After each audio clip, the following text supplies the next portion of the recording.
Okay, it's the end of fantasy. We got some stuff out. Mm-hmm. You know what time it is? It's the Fantasy Awards. Oh, yes. Cue big celebration. Big applause. Yeah. But anyway, I guess we can start off with the lower awards. Let's start with that. Okay. So we have a sleeper award per position. Basically, players who nobody expected they were going to do that well, or they were drafted very, I guess, late. Mm-hmm. But they actually ended up doing pretty well. Mm-hmm. You know, so we're gonna have a pick each. Everyone's gonna get a little trophy, virtual trophy. But yeah, let's start off. I'm excited to get into this, but for QB, sleeper QB of the year, Mm-hmm. who do you have as your sleeper QB of the year? Who takes the award for you? I guarantee you that we'll have the same person. Let's see. Because it's his boy, Justin Herbert.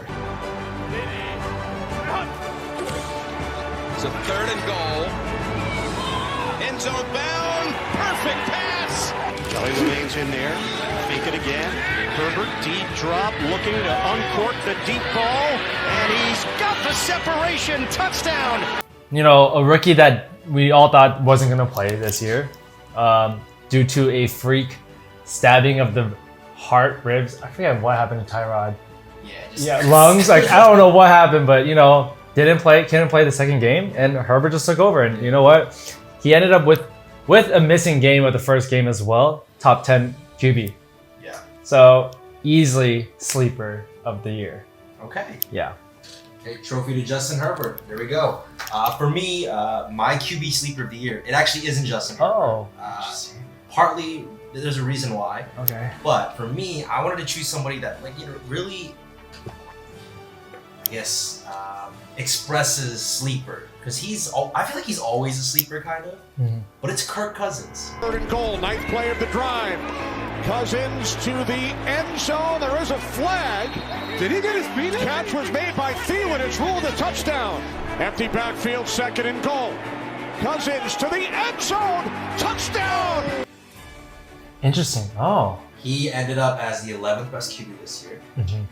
He didn't necessarily take a huge jump, but he was picked. I have about the 23rd QB chosen on average. Oh, I see. So, and I felt like he was always on the waiver wire. Mhm. He was always a great pickup. No, for sure. They're throughout the whole season. Like that. We always said saw pick that. up Kirk. Yeah. Everybody.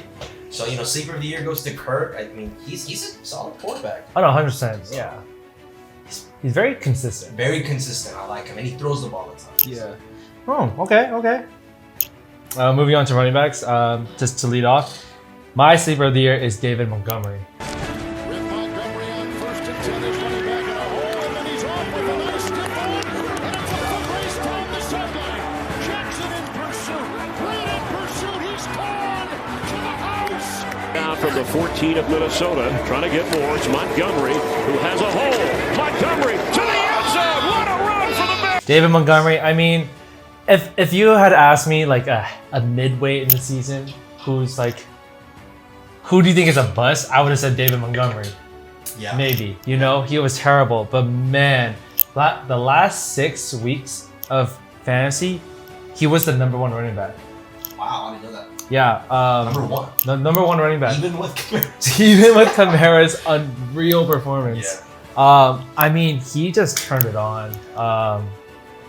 I don't have the running back number, but he went average 9th round this year. So, I mean, whoever got him, great pick, honestly. I mean, I'm sure a lot of owners gave up on him in the beginning or traded him off, but whoever ended up with him, you know, I hope you won. So, yeah, that's a good pick. Because I mean, I was gonna say aside from Kamara, he probably helped so many fantasy. oh yeah, and like we said, and like I want to say around week 8, we told everyone trade for David Montgomery because his schedule was so nice, and he ended up becoming the best running back there is. So listen to our advice. For my running back sleeper of the year, the award goes to Antonio Gibson. 9 times that he touched it at Memphis. They hand it to him underneath here, trying to get a big play to the edge. He's got space, and he's got speed inside the 10, inside the 5, and it's 1st and goal. Third down and 6, right up the gut. That is Gibson, and he is gone. Third of the ball game for the rookie. Oh, okay. I'll be honest, I don't think we saw it coming. Oh, I we think did. A lot of people saw it. We did not. I didn't even know if he was going to start, to be honest. But he was the 13th best running back, was drafted as the 33rd running back in most leagues. And honestly, if he wasn't hurt, he could have ended as like a top 7, 8 back, looking at the points wise. There was a time in our league, Gibson was on our waiver wire. Yeah. And I remember, I thought, should I use my waiver on him? Yeah. And I know you got him. Yeah. And man, that was a mistake on my part. He's a stud, and I can't wait to see him next year. But yeah, no one saw this. He was a huge sleeper. Also helped a lot of owners, you know. For sure. All right, moving on to receiver. My sleeper, Justin Jefferson. First and goal from the 10. Fake toss. Cousins throws. It is caught by Jefferson. And Jefferson takes it in for his second touchdown. Play fake. Cousins taking a deep shot. Jefferson's got separation, and he's got the catch inside the 40. Jefferson still going.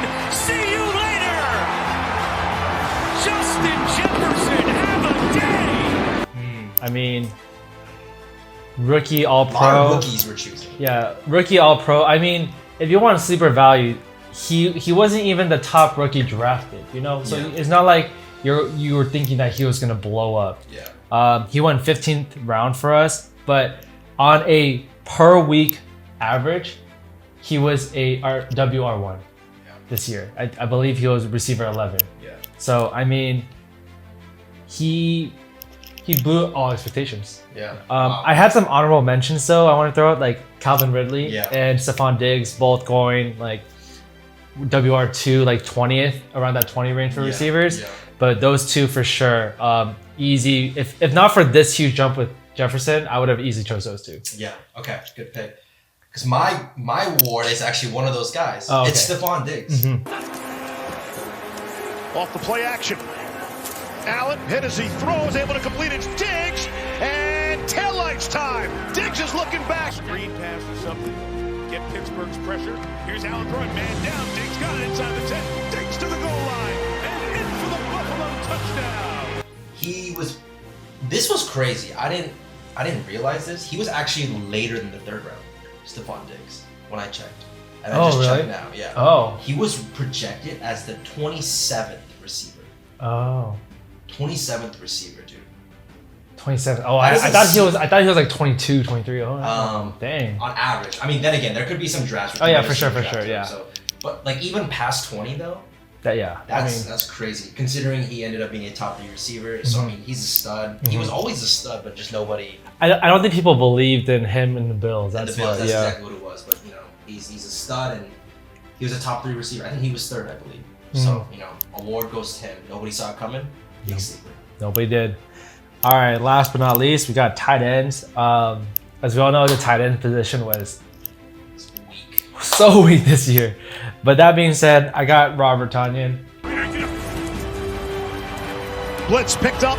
Rodgers has his man, the tight end, Tonyan for the touchdown for the Packers.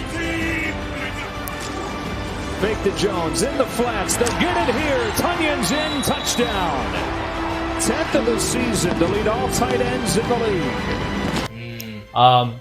He went undrafted in almost all leagues. I mean, nobody thought he was going to be this guy. Ended up as a number 3 tight end this year. Yeah. After the obvious 2. I don't even think people thought he was going to start. Yeah. So easy sleeper. I mean, I think week 2 he had his crazy touchdown performance, and then he kind of dropped a little bit. But after that, he was one of the more reliable tight ends, obviously. So yeah. That's a great pick. I was thinking about him, but I wanted to go with more of a pick that, like, I guess people drafted or not, like people drafted knowing that he wasn't going to be that good. He was actually pretty good. And somebody we would never see coming. Obviously, we wouldn't see Tonyan coming, but we just didn't know about for sure. But mine's Jimmy Graham. Perfect 7 of 7. And he goes to the end zone and caught for a touchdown. Like Jimmy Graham down here in the red zone. Foles, end zone. What a catch! Graham, touchdown. Okay. Obviously, we know how good he used to be. He was drafted as the 29th best tight end, so sometimes he wasn't even drafted. Most of the times he wasn't drafted. But he ended up as the 10th best tight end. And the reason I gave it to him though over other players like Tanyan was he was on a terrible Chicago offense, switched quarterbacks, and still somehow put up value for you. And switch back to the original quarterback. Original quarterback. Yeah. He was still okay. Yeah, I mean Jimmy Graham. Yeah, he has a name value, and within like that terrible tight end pool. Yeah, that's a good one. Yeah, he was my sleeper of the year for tight end.